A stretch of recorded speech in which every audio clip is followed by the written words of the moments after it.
welcome back to EDH Deck Building. I am your host, Demo, and this is 10 cards you should be putting in your commander decks. That's right, I am revisiting this series. Just a one-time thing, though. Don't get too excited. I thought for my newer viewers, it's been a year since I stopped doing this series. Of course, it was sort of my flagship series when I first started my channel. It's one of the reasons my channel became popularized, giving suggestions for some of these lesser-known cards I think people should be playing more in the commander format. I do have my 5 cards series that I've been doing recently, but I did make over 60 episodes of my 10 card series, so I'm giving this as a reminder to maybe some people to go check out those videos if they haven't already. If you're a newer viewer of mine, I guess within the last year, because it has been exactly a year since I stopped doing that series, feel free to go check it out. I got a whole bunch of videos, an entire playlist there of really interesting card suggestions. Over 600 cards, right? And a lot of them are really neat. And I do have 10 really neat ones to talk about today that I think are pretty good includes in certain decks. Some of these are older cards, some of them are newer ones. I kind of got a really good mix of both. So let's get started. First up, Tranquil Domain. 1 in a green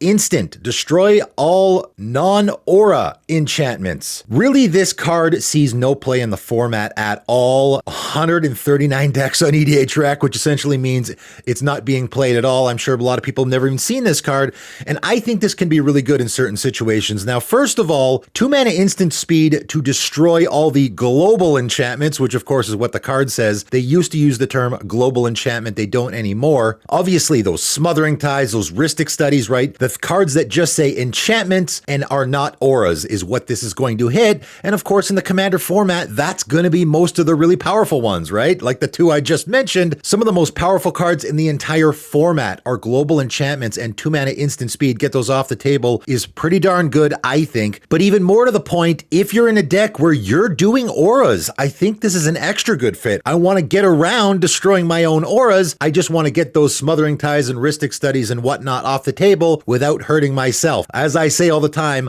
I like the board wipes that are advantaging me, and this can be an enchantment board wipe that is advantaging you if you are in that aura theme. Similarly, Essence Filter. 1 green, sorcery. Destroy all enchantments or all non-white enchantments. So again, we're in a very similar scenario here where I want to be destroying all the enchantments, but I'm playing a white deck and I don't want to destroy the white enchantments. Now, of course, this card is green. It's kind of a weird for a green card to be referencing non-white stuff, but obviously if you are in that white-green enchantment theme, or maybe even that Bant enchantment theme, this can be advantage you. You still want to be able to destroy enchantments if you're in an enchantment deck. Here, it can give you an advantage. If I'm in a white and green enchantment tribal deck, I can cast this, and yes, I'll probably hit some of mine, right? If I have some mono green enchantments in play, those will get destroyed, but any of my mono white enchantments or any of my white green enchantments will stick around because this is only hitting the non-white ones. So again, might be a nice versatile option for you that is going to advantage you in your deck. Again, a card that sees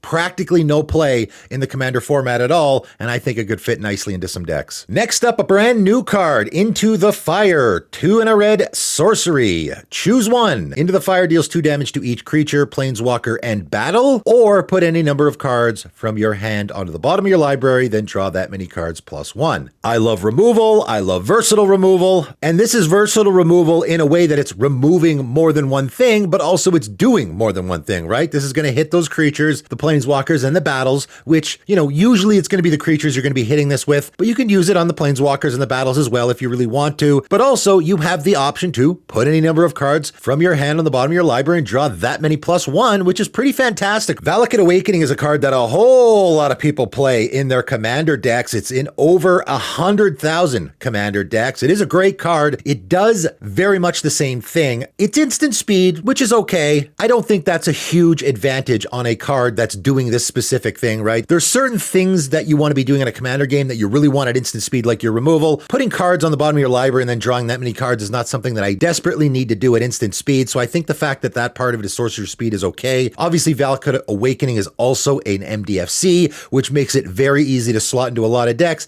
However, I think that Into the Fire can go in almost as many decks because, again, it's also doing that removal part, which, maybe you're doing the card draw part of this a lot lot more, sure, but there are going to be times where dealing that 2 damage to all creatures can be a real blowout for you. Next up, another newer card, and one that I totally missed from Baldur's Gate, and I'll be doing my Baldur's Gate retrospective right away as well. And there's so many great cards from that set for Commander. Obviously, it is a Commander set that I did overlook quite a few, and this is one I came across recently that I think is a fantastic include in a whole lot of decks. Seasoned Dungeoneer, 3 and a white human warrior, 3/4. When Seasoned Dungeoneer enters the battlefield, you take the initiative. So it's doing the initiative mechanic, and again, if you're not the biggest fan of that, it still is an advantage. The first level of it is getting you a land, which is always going to be good in any deck. The really important part here, though, is whenever you attack, target attacking cleric, rogue, warrior, or wizard gains protection from creatures until end of turn, and it explores. Pretty handy, and obviously the explore part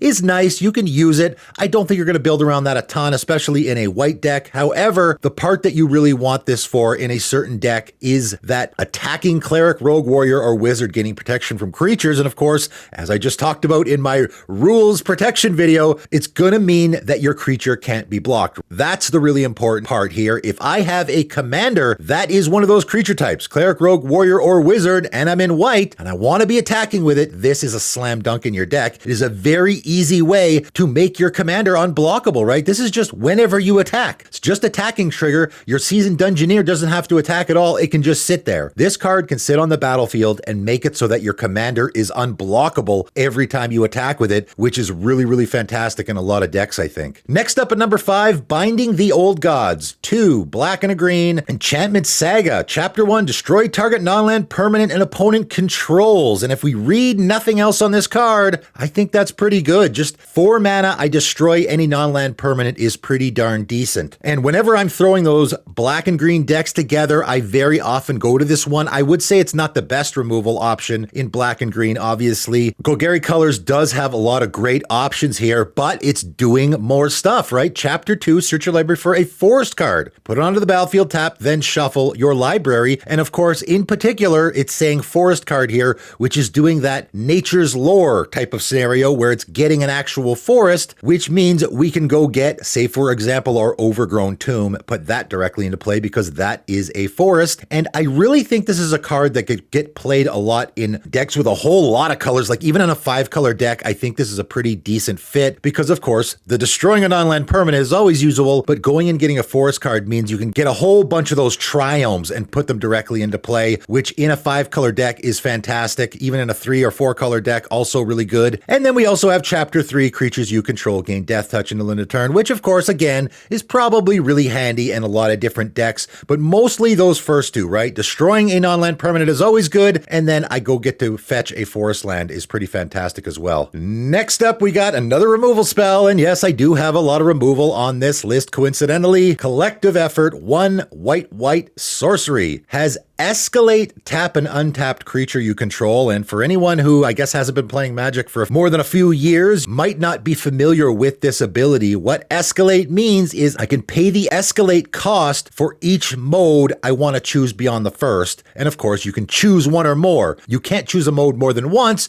You can just choose more modes. And the modes on this card are destroy target creature with power 4 or greater, destroy target enchantment, or put a +1/+1 counter on each creature target player controls, which I think likely is going to be you. So you can put a +1/+1 counter on your creatures. And all of these modes are fantastic and work really, really well in so many different decks and in every single commander game. I mean, there's never going to be a commander game again where you don't want to destroy an enchantment. Also, destroying a creature with power 4 or greater is always good. And heck, why don't we also throw a +1/+1 counter on our entire team? I think this card is a slam dunk in any deck where you're just playing even a slightly go wide strategy, right? This is 3 mana. I tap 2 of my creatures, I get to choose all of these modes, right? So for 3 mana and just tapping 2 of my creatures, I get to kill the biggest creature on board, destroy my opponent's Rhystic Study, and then put a +1/+1 counter on each of my creatures. That's fantastic. I think this card is a slam dunk in a whole lot of decks, in particular if you're doing the +1/+1 counter theme, which of course in white, there's a ton of decks doing that, and also in the go wide strategy in white, which there are a ton of decks doing that as well. This is in 13,000 decks. That's not bad.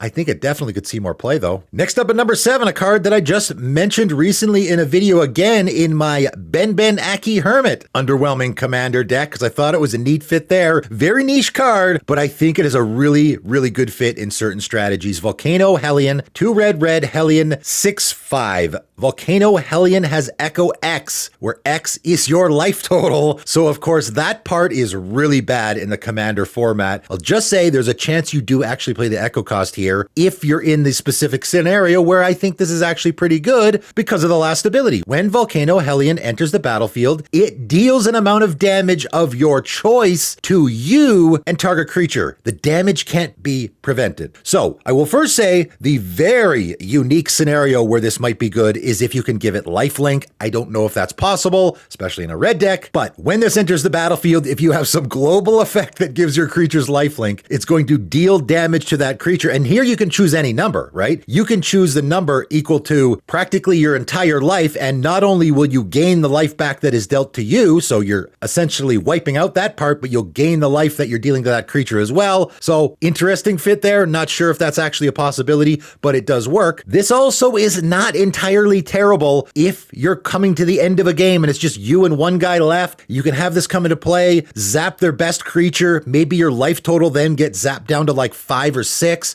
So on your next upkeep, when you're paying the Echo cost, you can then pay just 5 or 6 mana to keep a 6/5 creature around. That scenario is also a possibility. But where I think this is really, really good is in the scenario where I have that Stuffy Doll deck. There's lots of creatures out there like that now, and a lot of people building their decks around that strategy. And Volcano Hellion is great there because this can very easily be a one-shot to kill your opponents, right? Comes into play, and as long as I have just 1 more life than my opponent, and again, in the situation where it's just down to me and one guy, of course, this is ideal. This comes into play. I have 31 life, so I deal 30 damage to my Stuffy Doll, and then 30 damage to myself. And then, of course, the Stuffy Doll will deal that 30 damage to my opponent's face, which in that scenario will kill them. Very niche card, but it does fit really nicely into a lot of those decks, I think. Coming in at number 8, another removal spell, and another card that has been around for quite a while, Barrier Breach, 2 and a green instant, exile up to 3 target enchantments, and has cycling too. That's it. Pretty fantastic card, I think. This card, when I first saw it, I'm like, green deals with artifacts and enchantments very well, so why would I put a removal spell in my deck that is only dealing with enchantments? But if you can hit 3 enchantments with this, oh man, it is an absolute blowout. I mean, obviously 3 mana instant speed, I get rid of 3 enchantments on the table, and again, I would argue that a lot of times enchantments are some of the most powerful effects in the entire format. This can be so worth it.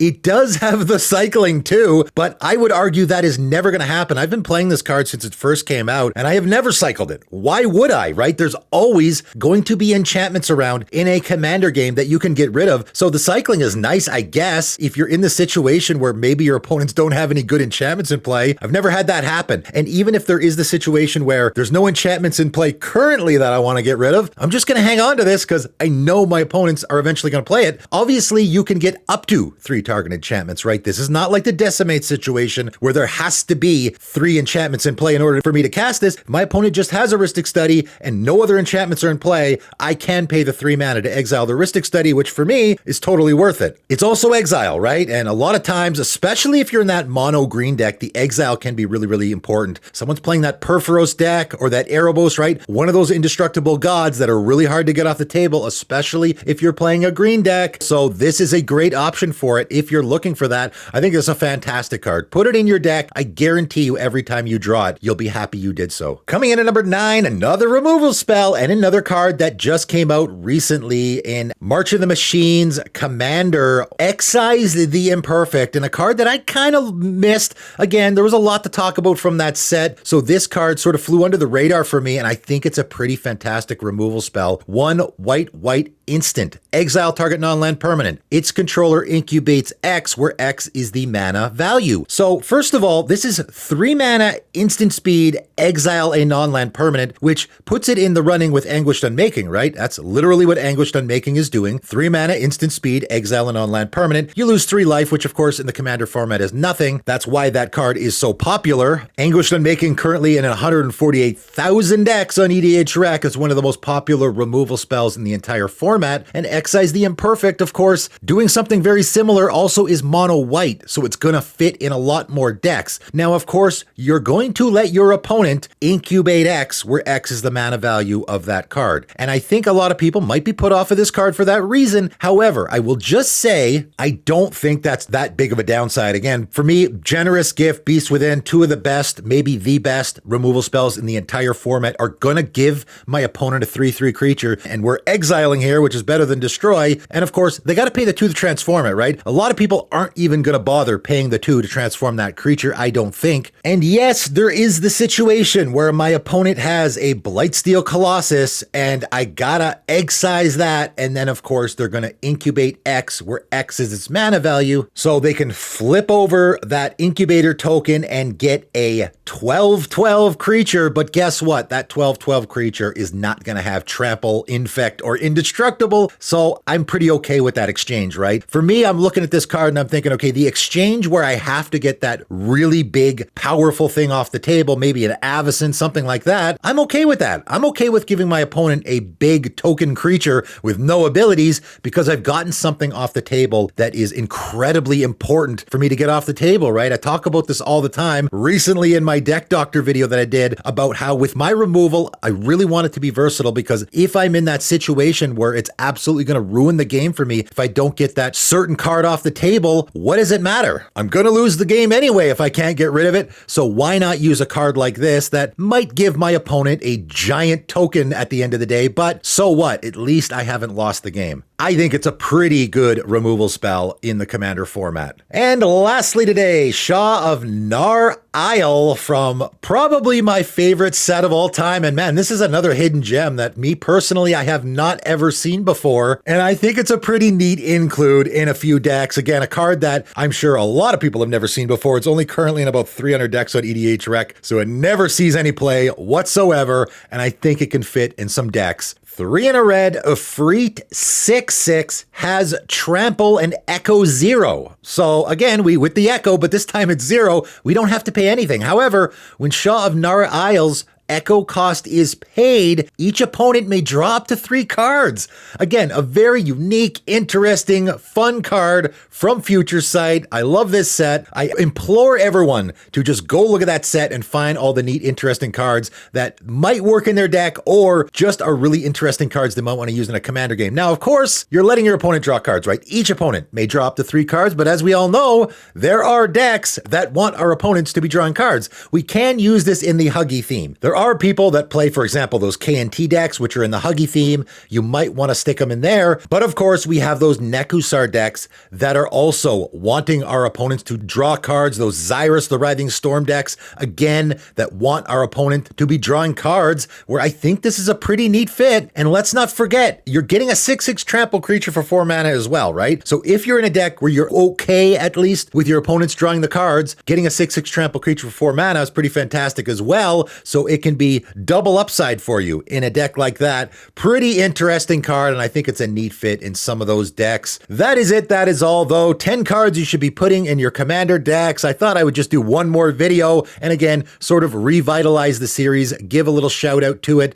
because it was a really important part of my channel for a long time, and if you're newer to my channel, you might not even be aware of it. So go check it out. The playlist is in the description below if you're interested in looking at all those old funny cards that might fit in your Commander decks. And if you are thinking of purchasing any of these cards or any of the cards from those videos as well, I do have a TCG Player link. It is also in the description. Feel free to give it a click. It helps support the channel. That is it for today, though, and thanks for tuning in.